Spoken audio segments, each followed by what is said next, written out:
All right, today's going to be a little bit of a review of some of the things we talked about in trig class with respect to functions, relations, domains, so on and so forth. But then we're going to expand upon this a little bit more. When we were talking about a relation is just a set of ordered pairs.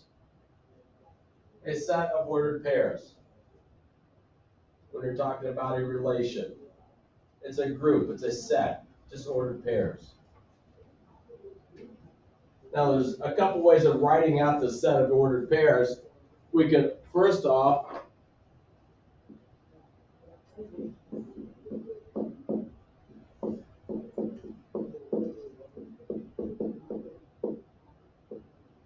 we can just write down three ordered pairs. The set of values 1, 2, 3, 4, set of ordered pairs 1, 2, 3, 4, 5, 6. That would be a set.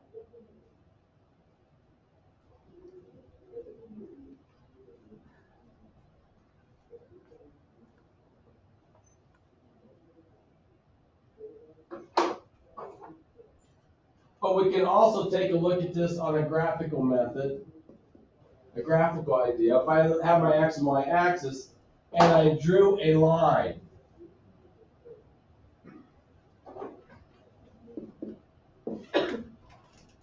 graphically, this is still a relation. Well, we don't have any ordered pairs there, but we have an infinite number of points. In geometry, we were defined a line as an infinite number of points. Well, when we're talking about a point, that is a location on a coordinate plane. If we have a location on a coordinate plane, we have a point. We also have ordered pairs. So all these points that we have on this line correspond to a location, which also corresponds to an ordered pair. So we still have a set of ordered pairs, but it's not signified as actual numbers. It's still, though, a set of ordered pairs. When we talk about a domain,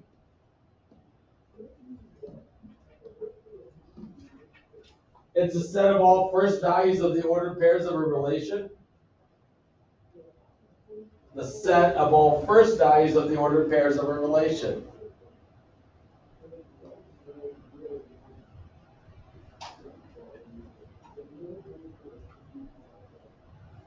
This is your domain.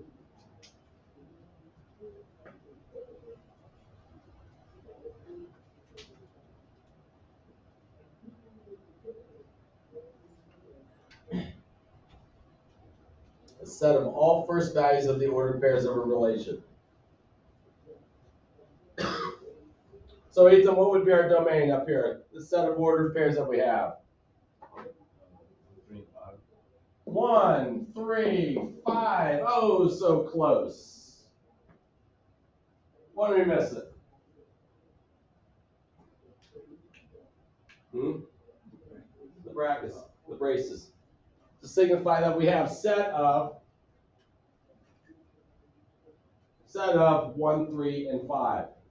Now we also have our interval notation that we'll be using a lot with our graphs, that we could use that as a set notation also, the interval notation. So we have set of values 1, 3, and 5. Relation is a set of all second values of the ordered pairs of a relation.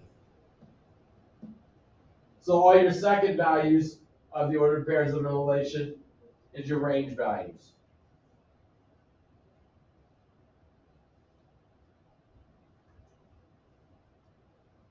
Go ahead and write your range for the set of ordered pairs we have up top.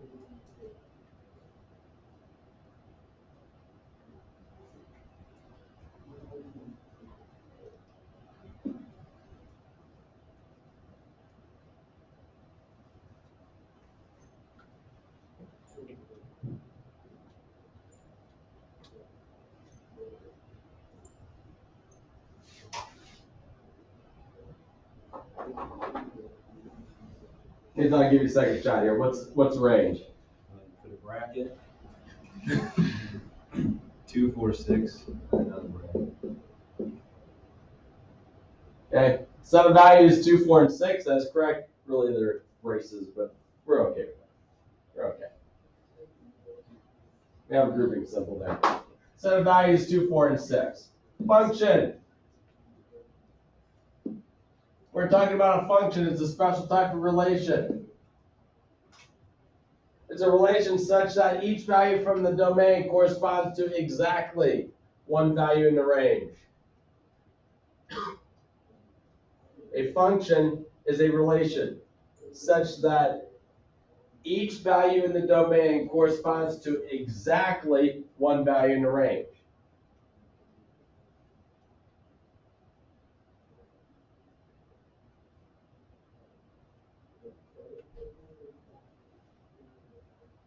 So a function is just a special type of relation.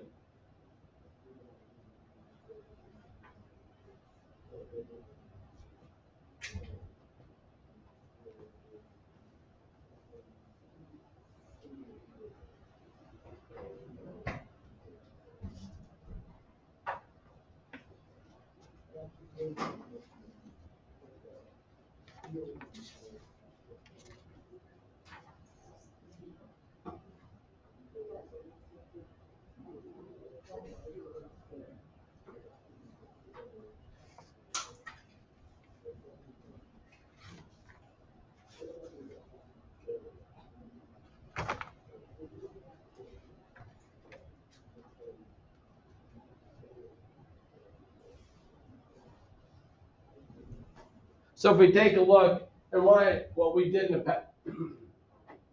the past is we have our domain amoeba,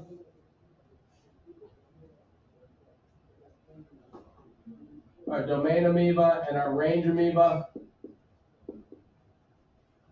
We drew our amoebas out and we threw our domain down in one and our range down in the other.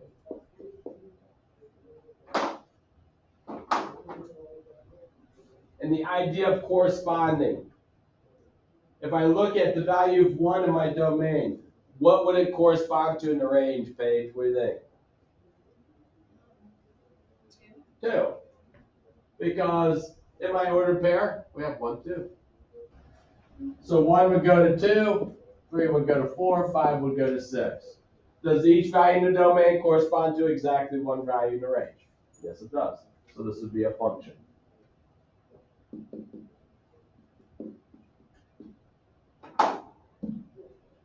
Or a rule. A rule for a function assigns each number in the domain one and only one value in the range.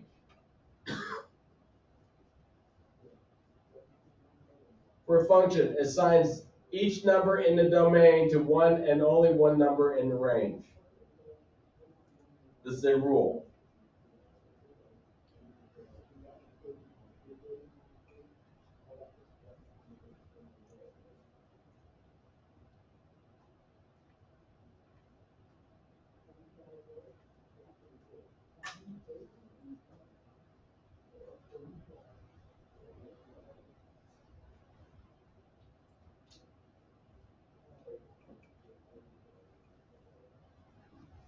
We also start changing our nomenclature a little bit. When we have a function, we can start writing in what is called Euler notation.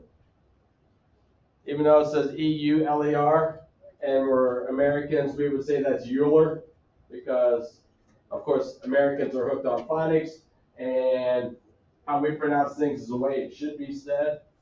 If you go over to Europe, this is Euler notation. In the Euler notation, we take out the y and replace it with a function where we have our letter and a variable inside of the parentheses. This is Euler notation. These values in here are the independent variable. They are the independent variable. They're basically the variable within the rule. It's the value that you sub in for most of the time and solve for the y value. And you take the y out and you replace it. We're used to y equals mx plus b. Well, that changes to f of x now. Rather than have y is equal to x squared plus 5, we now have f of x equals x squared plus 5. This here would be the rule. This tells us what do we do with our domain value, our x value, to come up with a range value. This is the rule that we have to follow. We have to take the value of x, we have to square it, and then we have to add 5. So our x value is the value within inside the parenthesis. This is our x value here. Our x value is a value 4. So if I want to find my function value at a value 4, my x value is a value 4, my rule is x squared plus 5.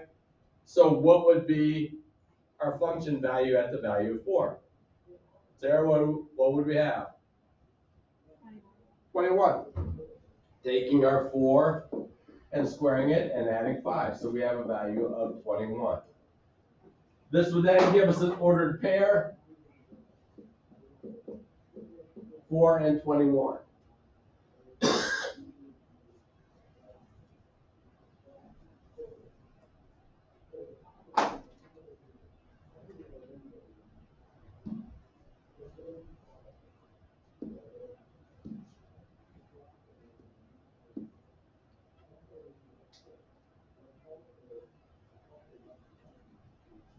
Okay, now what we define domain as to begin with is a set of all first values of the ordered pairs in a relation. It is also the set of usable values for the independent variable. These are the usable values for the independent variable.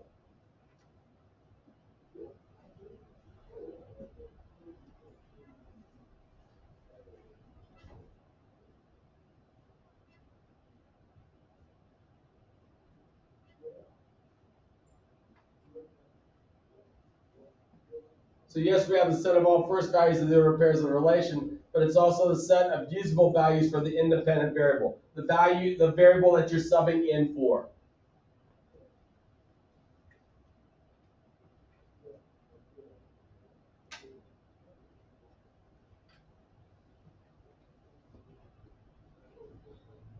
It's the values that make the function defined. We exclude the values of the function that makes the function undefined. We exclude them. They are not a part of the domain. We get rid of them. So if we take a look in the equation, f of x equals the square root of x minus 4. I want to determine the domain for the square root of x minus 4. Well, what do we have to worry about when I have square roots? What's the problems we have? What can we not have when we have square roots? Oh, what can we not have when we have square roots? What do we have to watch out for? What can I not take the square root of and get real numbers for?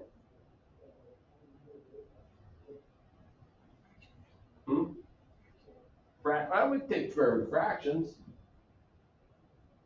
Can I take square root of 4? I can't take the square root. You get 2. Can I take square root of 9? Yeah, I can get 2. Can I take the square root of 1/4?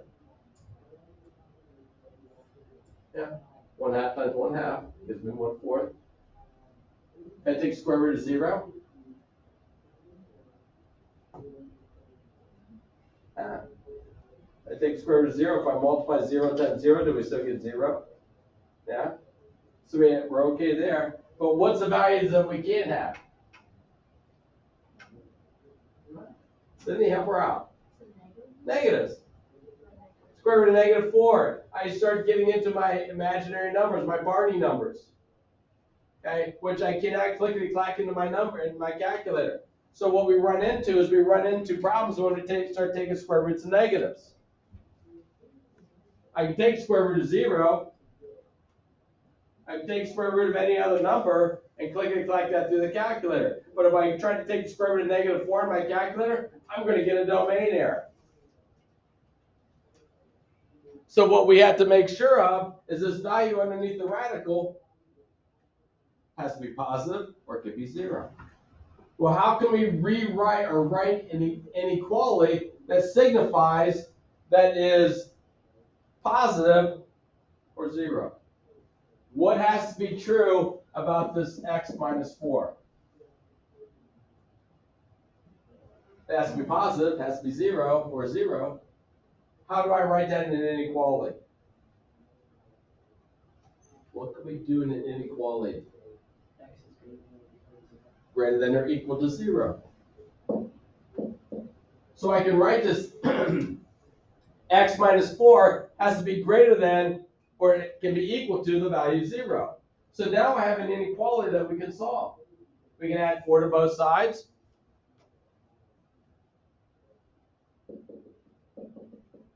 So x has to be greater than or equal to the value of 4, but then we can write this in interval notation.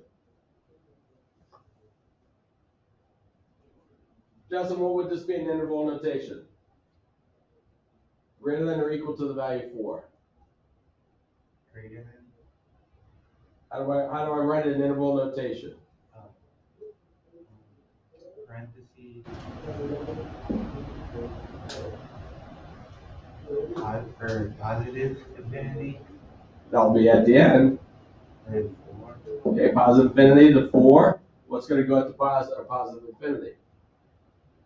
Parentheses. Parenthesis. Okay, close, very close. What are we missing here? Bracket of 4. Because when we have a bracket, we include the value of 4. When we have a parenthesis, we don't include 4. When we have equality, we can include 4. Okay, what do we have to worry about with a fraction? What gives us problems in a fraction? What about the variable on the bottom? What can we not have? What can we not have on the bottom?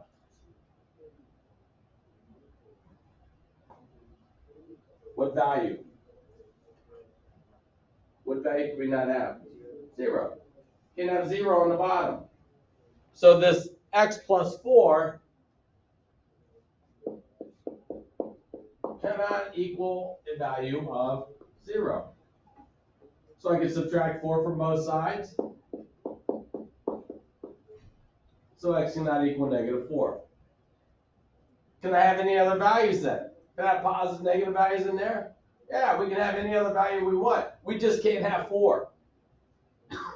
So we have 2 ways of writing this.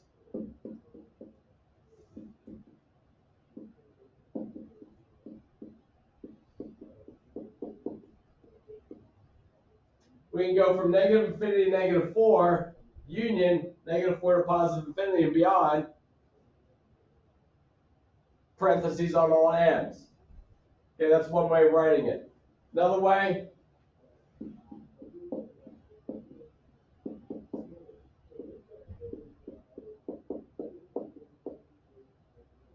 negative to positive infinity, and then we can put it on the outside, x cannot equal negative 4.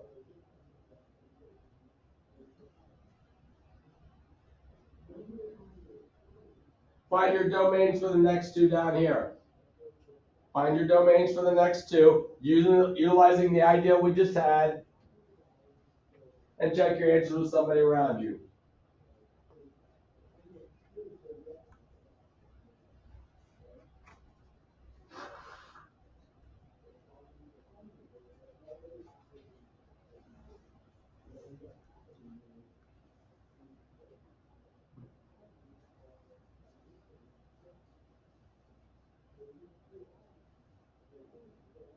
Just utilize the ideas we just did.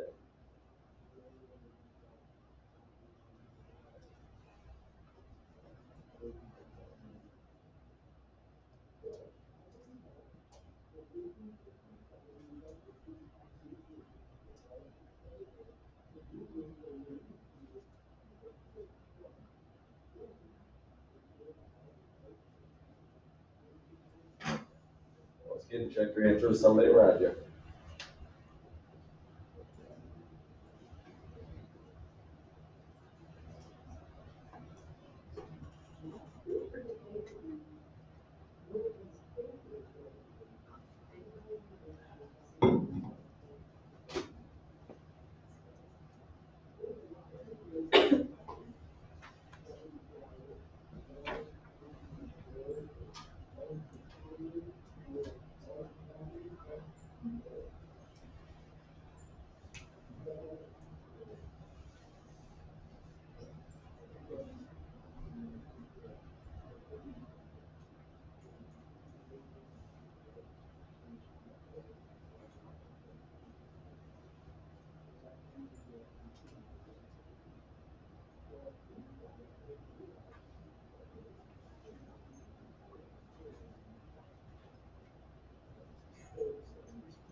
Okay, once again, the first one, we have a fraction.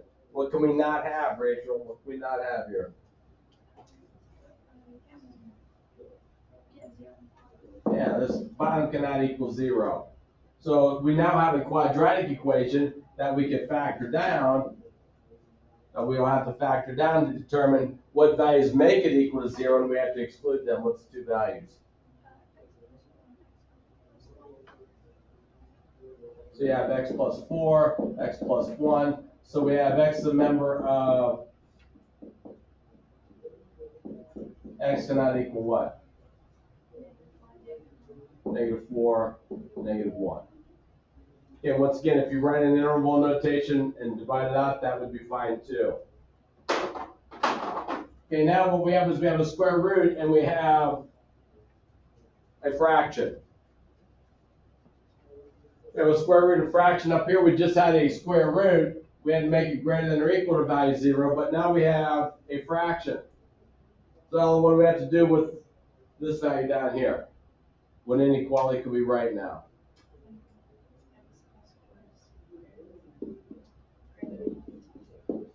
Okay, just greater than the value 0 because we can't have equality now. We can't have equality. We just have to be greater than the value 0.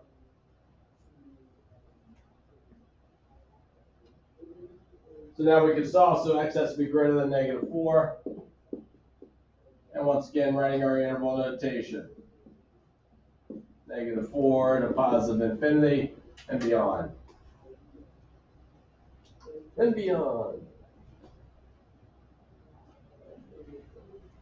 Once again, domains for equations, you can write in interval notation.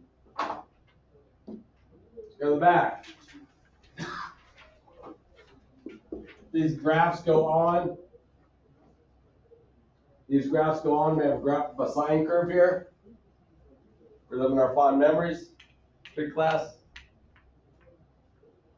We have a sine curve here. I want to know if we have, I want the domain and I want the range here. Okay, our domain, which means, as we talked about before, we have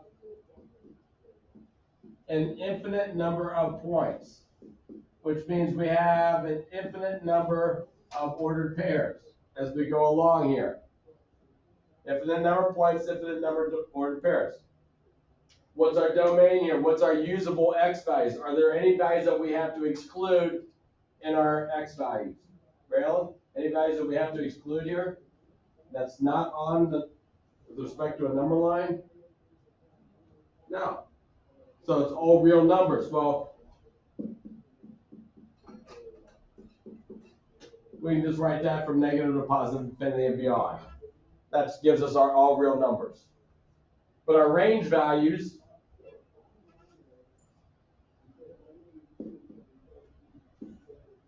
are going to be what here? Jade, what do you think for our range values? -2 to 2. And we could probably bracket this. I know we have a graph. You say, well, maybe it doesn't quite hit 2. I'm gonna say it's gonna hit 2 and we bracket it. Is this a function? Okay, what do we utilize to determine a graph as a function? Remember? Vertical line test.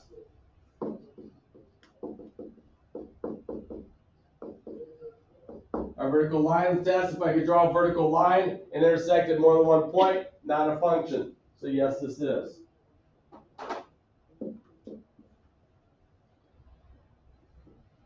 Go ahead and determine the domains and ranges of the next function, the next graphs. Check your answers with somebody around you.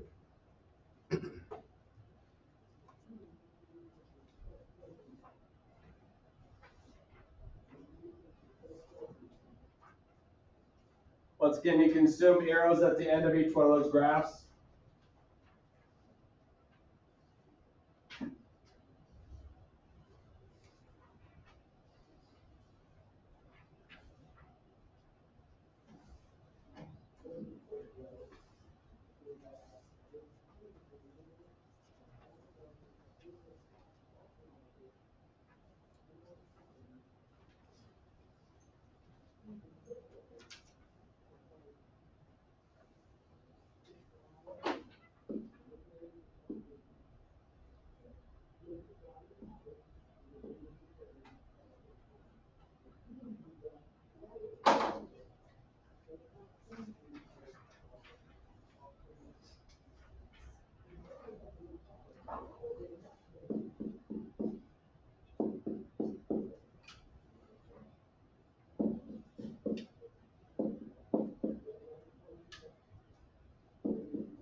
Jacob, what do you have for the domain for the first one? X is a member of negative infinity and positive infinity. That's correct. Janae, what do you have for the range here?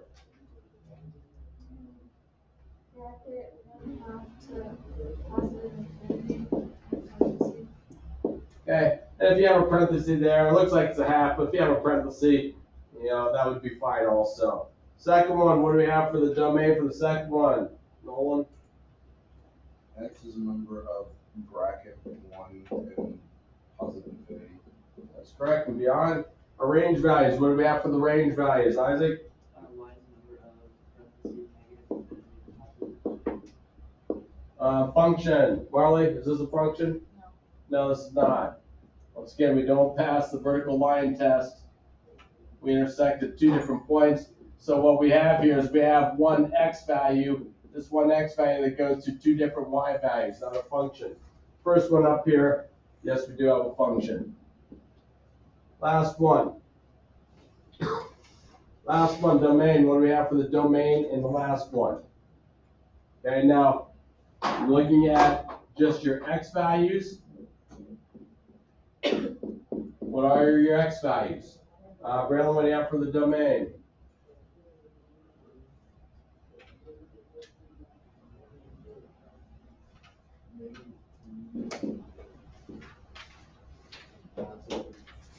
Now, this first part here, we have to do some pieces parts.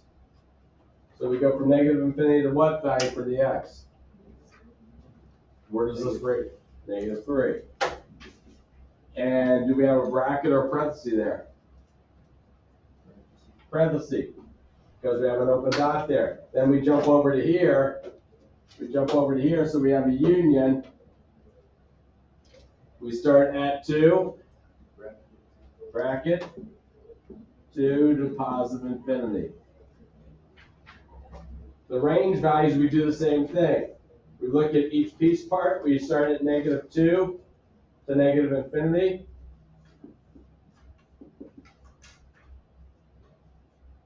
And then we union that with, it's like 1 to positive infinity. So we have bracket 1 to positive infinity. And yes, this is the function. Okay, worksheet is your homework. Solutions are provided in the classroom. Adios, have a good day.